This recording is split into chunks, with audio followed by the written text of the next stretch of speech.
ណាស់ទៅហើយពាក់ព័ន្ធនឹងអត្តចរិតរបស់លោកហ៊ុនសែនហើយលោកហ៊ុនសែនកាលណានិយាយដល់អត្តចរិតលោកហ៊ុនសែនខ្ញុំសូមជម្រាបត្រង់វាហួសនឹងនិយាយគេថាអស់វាចានឹងថ្លៃណាប៉ុន្តែខ្ញុំមិនសូវចាប់ចំណុចទៅលើលោកហ៊ុនសែនប្រហែលទេពីព្រោះយើងដឹងថាបុគ្គលនឹងចឹងហើយរហូតដល់ខ្ញុំប្រើពាក្យថាច្បាប់ស្រីហេតុប្រទេសគេថា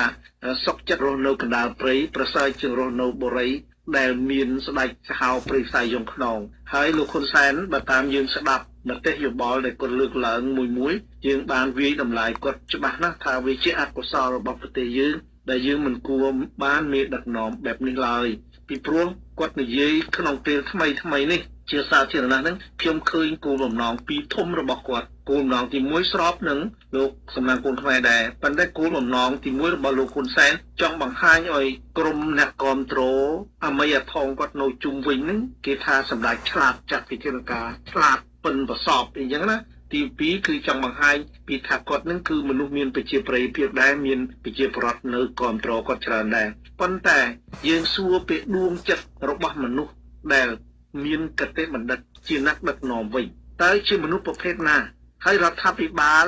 មានតួនាទីជាអ្វីហើយការបាតកម្មនេះគឺដើម្បីអ្វីហើយស្របច្បាប់ទេតាមលោកសំណាងគុណខ្មែរលើកឡើងហើយថាវាអត់ខុសច្បាប់ទេគឺបាតកម្មវាធ្វើឡើងទៅតាមច្បាប់កំណត់នៅក្នុងនោះគឺយើងនិយាយតែមាត្រា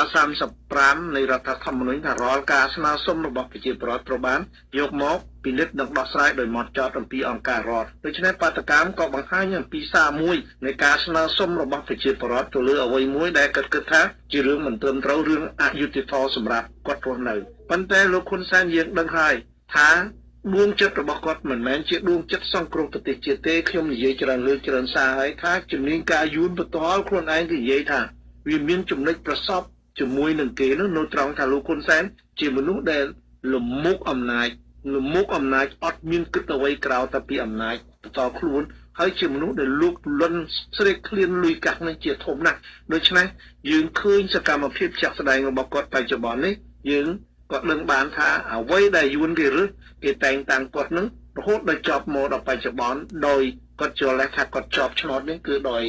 ឡើងនៅរដ្ឋធម្មនុញ្ញចុះដោយរដ្ឋធម្មនុញ្ញប៉ុន្តែជាមនុស្សដែលយួនគេបានចម្រាញ់រួចទៅហើយយើងបានដឹងហើយយួនគេបានចម្រាញ់រួចទៅហើយដើម្បីបម្រើផលប្រយោជន៍របស់គេចំណុចនេះខ្ញុំលើកមួយទៀតថ្មីនេះខ្ញុំបានដឹងច្បាស់ណាស់សូម្បីតែទឹកថាការរបស់ប្រទេសយើងដែល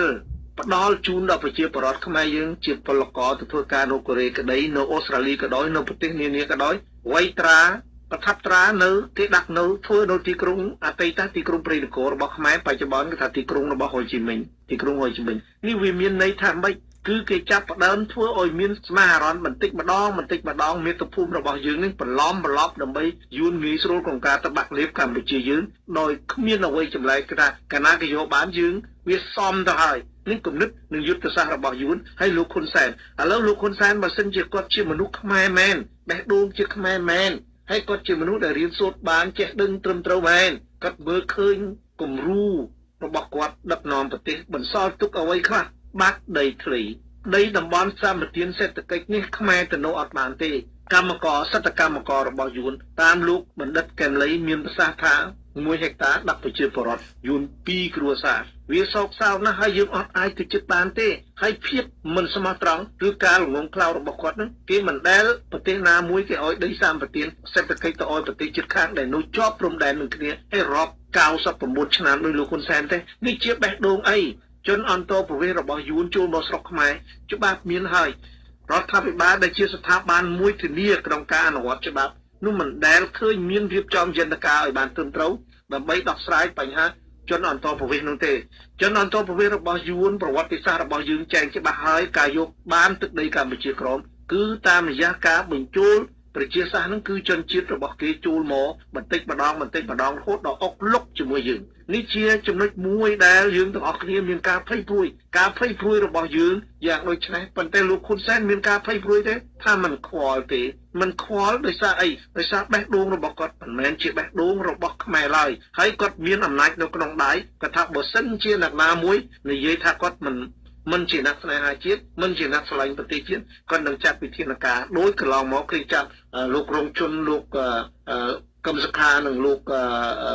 មុំសំឡងដោយជាដើមទាំងអស់នេះយើងពិបាកនឹងថាវហួរនឹងនិយាយអំពីអត្តចរិតនិងសកម្មភាពរបស់លោកហ៊ុនសែនណាដូច្នេះខ្ញុំបានក្រលើកឡើងថាសំណួរមួយថាតើអ្វីទៅជាស្ថាប័នរដ្ឋធានាអ្វីធានាដល់សេរីភាពក្នុងការសម្ដែងមតិរបស់ប្រជាពលរដ្ឋសេរីធានានៅការរៀបចំយន្តការអនុវត្តច្បាប់ឲ្យមានប្រសិទ្ធភាព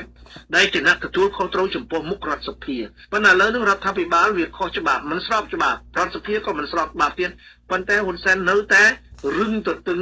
ដើម្បីពង្រឹងអំណាចរបស់ខ្លួនតើគាត់មានបានគិតពីផលប្រយោជន៍ជាតិទេហើយការរុញឲ្យខ្មែរឆ្លោះគ្នាបាតកម្មដើម្បីប្រឆាំងបាតកម្មនេះគឺជាគំនិតមួយដើម្បីបំបែកបំបាក់ជាតិធ្វើឲ្យជាតិមានអរិភាពជាមួយគ្នាហើយជាវិធានការដោះស្រាយដោយកម្លោចដោយហិង្សាមិនមែនដោះស្រាយដោយបញ្ញាញាណមិនមែនដោះស្រាយដោយបញ្ញានោះទេលោកហ៊ុនសែនក្រុមអមយធម៌របស់គាត់តែងតែអោយងារគាត់ថាជាអ្នកកតេបណ្ឌិតរហូតដល់បញ្ញាញាណ